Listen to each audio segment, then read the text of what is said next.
Welcome back to The Explainer. Today we're diving straight into this spectacular dream about a giant ladder reaching all the way into the clouds and, well, what it actually means for us. The source text we're exploring today is called Christ the Ladder to Heaven, and it is absolutely packed with incredible imagery that takes a really old story and makes it deeply, deeply personal. So, have you ever felt far away from God? Whether you're navigating homework, school drama, or just life in general, we all have those moments where heaven feels incredibly far away. But as our source material reveals, it wasn't always like this. Section 1, The Great Broken Connection.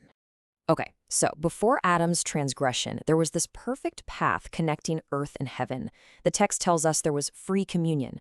Just imagine a wide open, beautiful road that God could freely travel. But breaking God's law instantly shattered that path, completely separating humanity from God. Humanity was literally left stranded. We were able to look up at heaven, sure, but we had absolutely no way to reach it. Every single link which bound earth to heaven and man to the infinite God seemed completely broken. Picture a giant bridge where the center has just totally collapsed.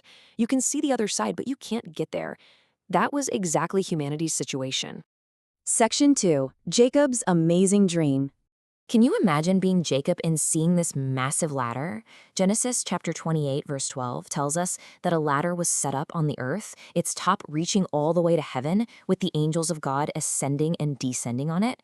After years of humanity being totally separated from God, suddenly here is this incredible visual representation of a path being restored. Now, the source text actually calls this the mystic ladder, and this wasn't just, a regular wooden ladder you'd find in your garage. It was God's way of showing Jacob that heaven and earth could finally talk again. It was the special medium of communication. In fact, the text points out that through this mystic ladder, the gospel itself was actually preached to Jacob. God was basically saying, hey, I am opening the lines of communication back up. Section 3, Jesus is the ladder.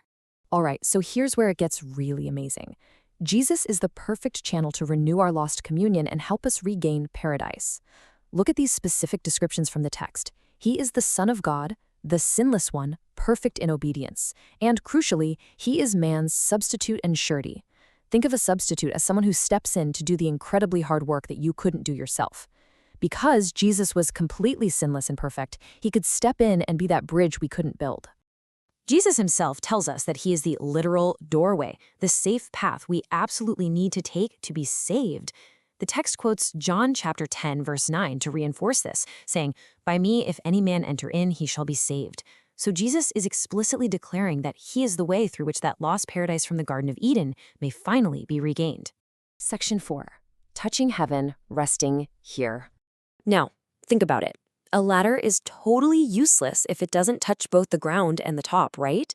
That is exactly why Jesus had to be both fully God and fully human.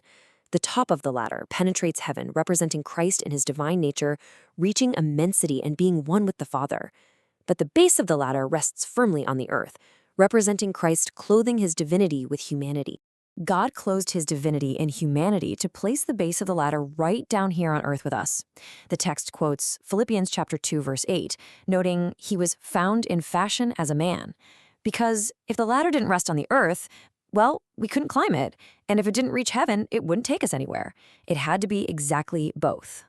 Because of this amazing ladder, God looks down at erring, sinful people with incredible compassion. He's completely repairing the highway that was destroyed.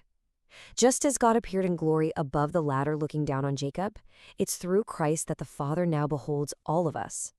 Those broken links from Adam's sin, they have been officially repaired. Section 5, How you can climb today. So what does this all mean for us? How do we, especially a 10-year-old watching this today, actually climb? It's really simple. You trust him as your substitute, you follow his commandments, and you enjoy your renewed friendship with God. The text specifically says that through Christ, man may keep the commandments of God and return to his allegiance. Climbing just means trusting Jesus, obeying God's rules because you love him, and walking with him every single day. Whenever you feel tired or heavy-laden, maybe that's from a really tough day at school, struggling with a math test, or just the overall weight of growing up, remember that this safe highway was built specifically for you to find rest. The text beautifully concludes that this highway has been thrown up for the weary to pass along, enter heaven, and find true rest.